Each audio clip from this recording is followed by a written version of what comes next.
तर हा आदल्या रात्रीचा व्हिडिओ आहे. माझं डोकं दुखत होतं त्यामुळे मी हेअर ऑइल लावायचं ठरवलं होतं आणि सध्या मी हे हेअर ऑइल बनवते रोज. म्हणजे जेव्हा मला हेअर ऑइल करायचं असेल, चंपी करायची असेल, तर ही इव्हियनची कॅप्सूल आणि हे एरंडे तेल आणि आपलं पॅराशूट खोबरे तेल, हे तिन्ही तेल मी एकत्र करते, समप्रमाणात घेते आणि त्याला गरम करते, चांगलं कोमट करते. म्हणजे जास्त गरम पण नाही होऊन देत, करपून द्यायचं नाही आपल्याला, बस नाही तर त्याचे सगळे न्यूट्रिशन उडून जातील मे बी.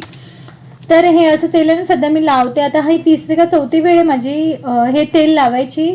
आणि तुम्हाला माहीत नाही की मी सकाळी जर हेअर वॉश केलं ना, तर माझे खरं हेअरफॉल आहे ना खूप कमी झाला. म्हणजे आंघोळ करताना जे काय हेअरफॉल होतो ना माझा, तो खूप कमी झाला. आता हे 3-4 वेळाच वापरले आणि मी ठरवलंय जिद्दीने पेटून आपण 3 महिने तरी ॲटलिस्ट कंटिन्यू वापरायचं आहे. आणि मग फरक जर जाणवला ना, तर खरंच मी हा व्हिडिओ सतत शेअर करत राहील. कारण की प्रत्येक गृहिणीला ना हे प्रॉब्लेम असतं, म्हणजे स्त्रियांना हेअरफॉलचे खूप इश्यूज आहेच. आता हे इश्यूज मला कशामुळे, थायरॉइडमुळे पण हेअरफॉल होता असं डॉक्टरांनी मला सांगितलं होतं.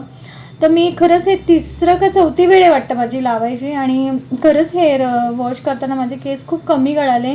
आणि जेव्हा मी केस म्हणजे कोंब केला ना, कोंब केल्यावर पण माझे हेअर खूप कमी हेअरफॉल झाला. तर मी हे तिसरं चौथं जर ह्याच्यातच होत असेल तर काय भारी ना. चला तर गुड मॉर्निंग एव्हरीवन. मी आज तुमच्यावर माझं ना जे काय मी माझं हेल्दी डाएट मी काय खाते पिते वगैरे ते मी काम करता करता तुमच्यावर शेअर करणार आहे. अंघोळ झाली आहे नाही तर मी इथे 2 ग्लास पाणी पिते. थायरॉइडची गोळी मी सकाळी उठल्याबरोबर थोड्याशा पाण्यामध्ये घेते. मी अंघोळीच्या आधी थायरॉइडची गोळी खाऊनच जाते मी थोड्याशा पाण्यात. आणि मग अंघोळ केल्यावर मी हे असे 2 ग्लास साधं पाणी पिते, आपलं माठातलं छान असं थंड पाणी जे असतं ते पिते. 2 एग्स मला जात नाही म्हणून मी हा एकच एग बॉईल केलेला आहे. असंच मी काम करता करता आधीमध्ये हे माझं असं चालू असतं. ब्रेकफास्ट मी करत नाही, खूप रेअरली मी मुलांबरोबर ब्रेकफास्ट करते. तर हे असं थोडंसं त्याला टेस्ट येण्यासाठी मीठ आणि आपलं लाल मिरची पावडर मी स्प्रिंकल करते. कारण की मला बॉईल एग पण नाही आवडत, मला काहीच नाही आवडत, पण तरी मी खाते, ठीक आहे. तर हे आता मुलांचा तर ब्रेकफास्ट झाला होता आणि मग मस्त मी असं एग बॉईल केलेलं होतं ते घेते मी. 2 खायला पाहिजे ना ॲक्च्युली, पण मला नाही जात, माहीत नाही माझी कॅपॅसिटी नसेल मे बी, म्हणून मी एकच खाते. प्रयत्न करते मी कधी कधी 2 खाण्याचा, पण मला ते खूप हेवीज होतं. मग मी जेवतच नाही असं होतं. 2 एग खाल्ल्यावर इतकी म्हणजे माझं पोट फुल होऊन जाते यार, की मी जेवतच नाही. मग असं नको व्हायला म्हणून मी एकच खाते. त्याच्यानंतर ब्रेकफास्ट झाल्याच्यानंतर अर्धा तासाने मुलांना हे ड्रायफ्रूटचे लाडू मी देते आणि मी स्वतःसुद्धा खाते. अहो माझे खात नाही, कारण की त्यांना लंच केल्यावर असं डिनर लंच केल्यावर त्यांना गोड लागतं, तेव्हा ते हे ड्रायफ्रूटचे लाडू खातात. चला, काही गोड चॉकलेट पिकल्यापेक्षा हे बरं आहे ना. मग ते त्यांच्यानुसार खातात आणि आम्ही आमचं हेल्थनुसार खातो. तर इथे मी विहानला, तर विहानचं रिएक्शन बघा तुम्ही. आणि काय लाडू खारट आहे असं बोलतो. मी मीठ टाकलंय का खारट असायला. ठीक आहे, तर ड्रायफ्रुट्स खायला पण नखरा, लाडू खायला पण नखरा. आणि नंतर मला सांगितलं लाडू टेस्टी झालाय मम्मा. मी मग गप खाता. तर हे असं आम्ही आता हे माझं लाडू खाऊन झाल्याच्या नंतर मी पुन्हा माझ्या कामाला लागते. आता हे काय टिफिनला मी राजमाची भाजी बनवली होती आणि छान अशा लालसर चपात्या बनवते. कारण टिफिनलाच नाही तर मुलांना राजमा खूप आवडतं आणि मला तर नाही आवडत बाबा राजमा, काय माहीत नाही. तर मी कारली वगैरे पण बनवणार आहे, बऱ्याच गोष्टी बनवतो मग खाऊ.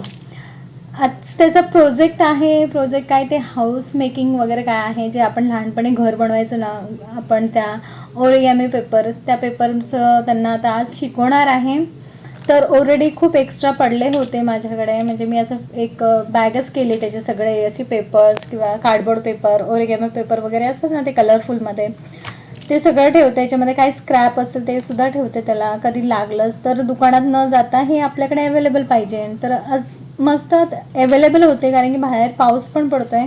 ते नशीब मला मिळाले. आणि ह्याचे 2 द्यायचे होते, पण मी एक एक्स्ट्रा दिला. मी कधी जर फाटला वगैरे तर तुला यूज होईल, आणि असं फेविस्टिक वगैरे दिलं. त्याच्यानंतर मी माझं हळदीचं दूध, पण हे दूध नुसतं हळदीचं नाही आहे, त्या दुधामध्ये मी तूपसुद्धा टाकलेलं आहे आणि असं कोमट करून गरम करून छान मी ते घेते. कारण की वाताचा त्रास पण होतो, म्हणून हे घ्यायलाच पाहिजे. सगळ्यांना वात असतंच थोडंफार तरी. आता हा जो माझा अवतार आहे ना, हा कधी कधी मला असं ना तयार व्हायला इच्छाच होत नाही, तेव्हा हा असा माझा अवतार असतो. तर तुम्ही मला नक्की सांगा की माझा हा अवतार कसा आहे. ठीक आहे, कारण की कधी कधी वाटतं ना यार, नको तयार व्हायला, असं असंच राहायचं. आज आपली स्किनला श्वास घेऊन द्यायचं, ब्रिदिंग होऊन द्यायची त्यांची. सतत आपण त्याच्यावर पावडर लावते मी, तर मग ते पावडरचं थाप नको म्हणून मी त्याला कधी कधी असं त्यालाही श्वास घ्यायला मोकळं सोडते. घे बाबा तू पण श्वास घे. हे असं माझं लंच आहे. तर आज माझ्याकडे 3 प्रकारच्या म्हणजे डाळ, आमटी आणि राजमा, आणि ही मच्छी नाही आहे, कारले आहेत आणि काकड्या मला अशाच आवडतात. लंच झाल्यानंतर 4-4:30ला मी हे असं माझं चना सत्तू जो असतो ना आपला, चण्याची पावडर, भाजलेले चणे जे असतात ना आपले फुटाणे, त्याची पावडर मी अशी घेते. सध्या मी ही चालू केली आहे, म्हणजे सोहमला द्यायची मी आधी, आणि आता मी सुद्धा चालू केली आहे. त्याला हाईटच वाढत चालले त्याचं. त्याला असं वाटतं माझी बॉडी पण मम्मा वाढली पाहिजे. मी अरे तुझी हाईट वाढते ना, म्हणून तुझी बॉडी नाही वाढत, तुझं जेवण वगैरे बरोबर आहे. तर त्यालाही मी चना सत्तू चालू केलं होतं. पण मुलांचं माहिती नाही कसं, त्यांना सांगितल्याशिवाय ते काय खात नाही वगैरे. पण मग मी आता हे घेते. आता मी हे घेण्याचं कारण काय असतं माहिती का, की सांगेल कधीतरी वेट गेनसाठी घेते थोडंसं. तुम्ही बोले लोक वेट लॉस करायच्या मागे आणि हिला काय वेट गेन करायचं, थोडं तरी करायचंच आहे मला. तर संध्याकाळी मस्त फ्रेश झाली, आणि हा असा माझा प्रोग्राम फेवरेट खूप आहे. विण दोघातली तोटेना, दोघं कपल मला खूप आवडतात. सगळ्यांच्या लाईफमध्ये असा कपल तरी असावा. ठीक आहे, इथे पूजा झाली माझी छानपैकी. मी असं धूप वगैरे, अगरबत्तीचा सुगंध, धूप वगैरे, माझी शेजारी पण स्मेल बहुत अच्छा आ रहा है रे प्राची मिले. हां, त्याच्यानंतर मग विहानचं होमवर्क चालू होतं स्कूलचा, म्हणून मी चल तुझं होमवर्क चालू आहे काय, मला स्टडी घेता नाही ना, तर तोपर्यंत मी भाज्या कापते. मग असं आम्ही, तो होमवर्कला बसला आणि मी भाजी कापायला बसली, आणि त्याच्यानंतर मग त्याचा होमवर्क पण घेणार आहे. चला, तर तुम्हाला हा व्हिडिओ आवडला असेल तर नक्की सबस्क्राईब करा.